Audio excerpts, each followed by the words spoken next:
October 18th, 2018. My name is Jargo. You're tuned into One Wrestling Video, and this is NXT. I'm here to break down last night's episode of NXT, as well as talk about a couple of items from last week's episode. Wasn't able to record or review last week. Just personal stuff going on. Sorry, guys. So we'll talk about tonight's episodes of NXT as well as the quarterfinals of the Mae Young Classic. Lots to cover. Let's go ahead and jump right in.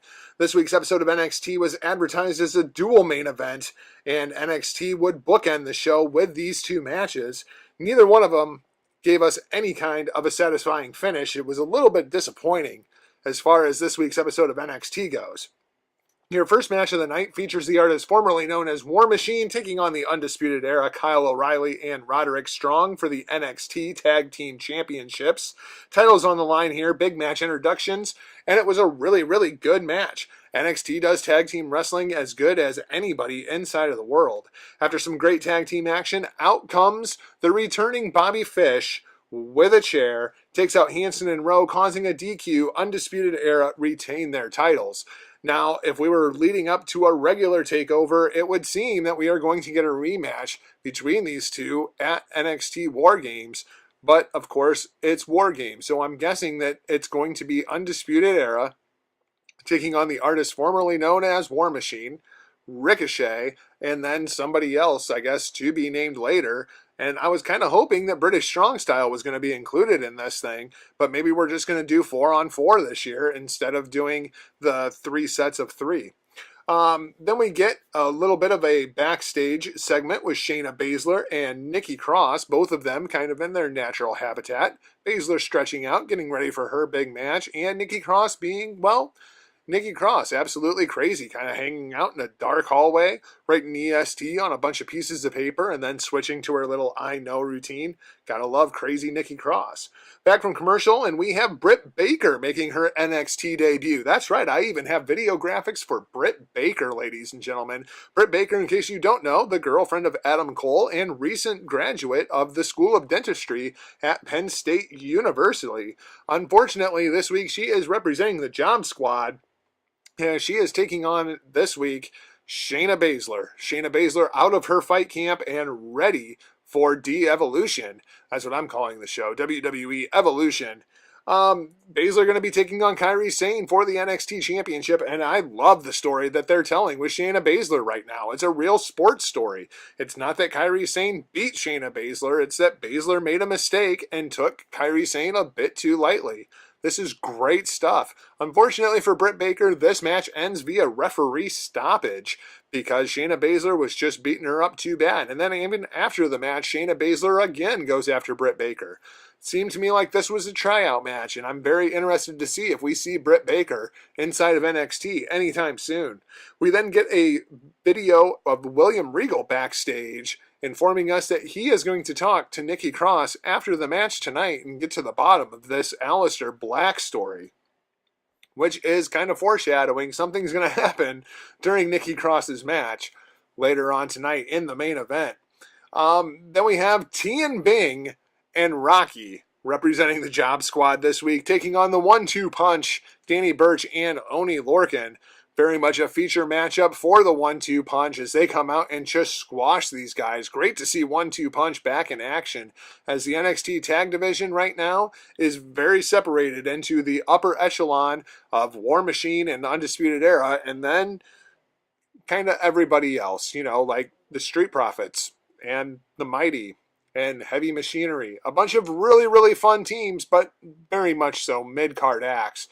It's going to be interesting to see if the 1-2 punch gets elevated back to that tag team championship level. Then we have an announcement, major announcements next week on NXT for War Games. So finally, we're going to start on the official build to War Games next week.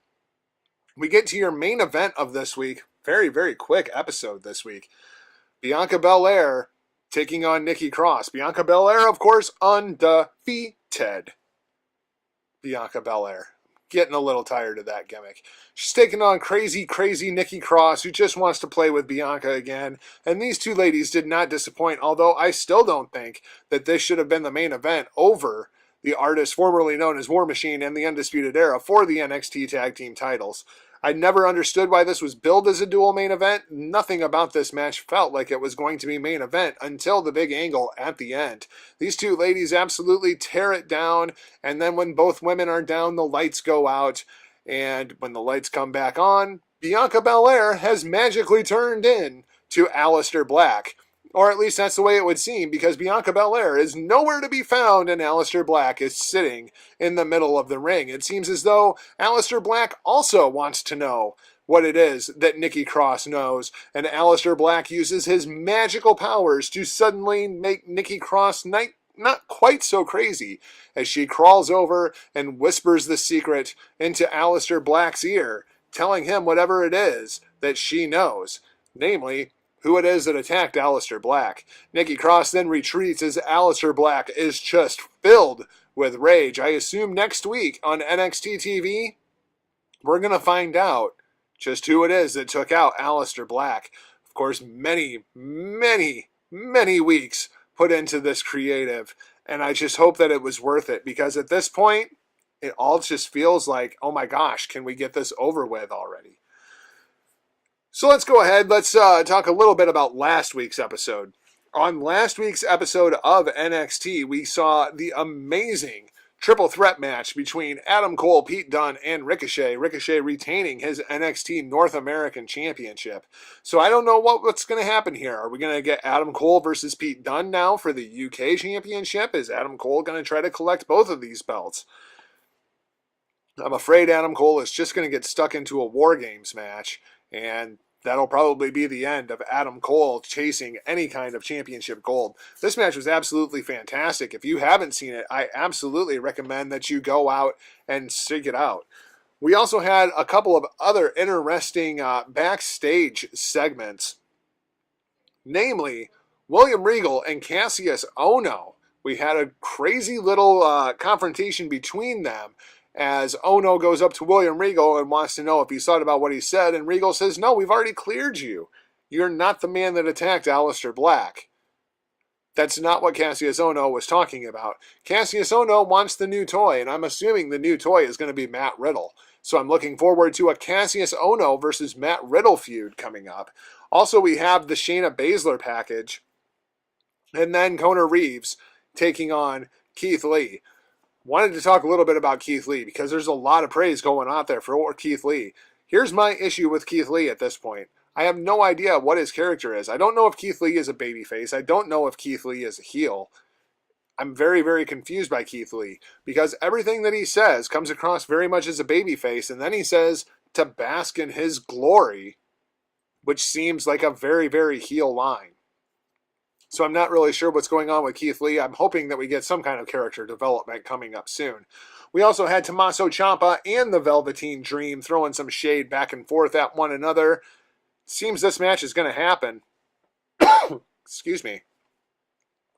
I'm just hoping that it's not at War Games, because nothing about Velveteen Dream versus Tommaso Ciampa feels like a takeover match to me. So let's go ahead. Let's throw things over to the Mae Young Classic. This week we had the quarterfinals, semifinals, and your season finale coming up next week. I'm sick, guys. I got to keep wetting my throat. I'm sorry. This week, Meiko Satomura takes on Lacy Lane. Meiko Satomura winning this match, and this match was really, really good. It was much better than I anticipated it being. Lacy Lane has only been in the wrestling business for a year. At least that's what they're putting over on commentary. She looks much more seasoned than that to me. I think Lacy Lane has a huge future going forward. Meiko Satomura has gotten over huge. I didn't think that there was any reason that they would sign Meiko, but at this point, it wouldn't surprise me to see her stick around NXT for a little while longer. Meiko Satomura moves on to the semifinals, and I look very forward to seeing what's to come from Lacy Lane. Then we move forward to probably the most anticipated matchup of the quarterfinals. Io Shirai defeats Deonna Purrazzo, and I actually thought this match was pretty awesome. Deonna Purrazzo is incorporating a lot of the moveset of Marty Scurll and the Young Bucks into her already pretty fluid Fujiwara armbar specialist style. I'm really liking what Deonna has done since she has got down to NXT. No surprise, Io Shirai getting the win here, but it was nice to see Io Shirai inside of a match with somebody that could actually keep up with her. Even that moonsault that she hit to defeat Deonna Purrazzo, she almost leapt all the way over the Virtuosa. Looking forward to Io Shirai moving on to the semifinals. Then we have probably the saddest story of the Mae Young Classic. Rhea Ripley defeats Tegan Nox via a referee stoppage.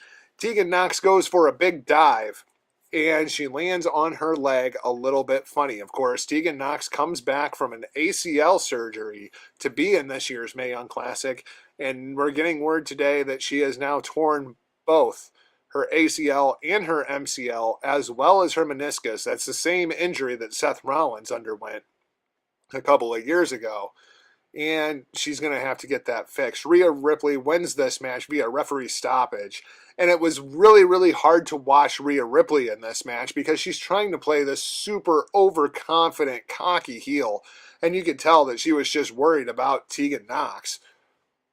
Not a whole lot to talk about here other than best wishes to Tegan Nox and Rhea Ripley moving on to the semifinals.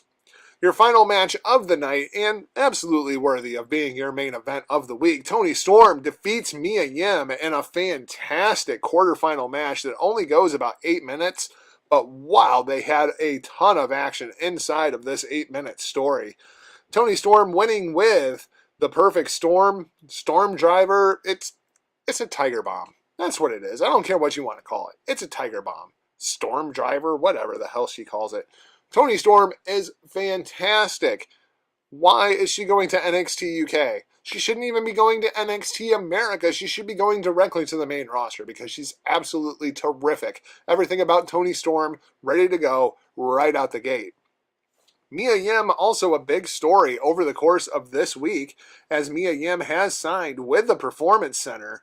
Looking forward to seeing exactly what kind of a role they put Mia Yim in, if she's going to be used more as that player-coach kind of role, or if we're going to give her a big push and maybe we could see her debut on a SmackDown in the immediate future.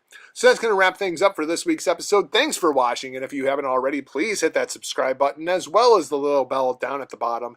Then search on your favorite podcast device for the Hitting the Marks Pro Wrestling Podcast so you never miss out on myself or my favorite Huckleberry, RBV, Fridays on the Hitting the Marks Pro Wrestling Podcast. You can always find me across all social media platforms at not Jargo. That's what it says right down there. Just look me up on Twitter. Get at me. Let me know what you thought of this week's episode of NXT, last week's episode of NXT, if you're looking forward to the semifinals of the Mae Young Classic.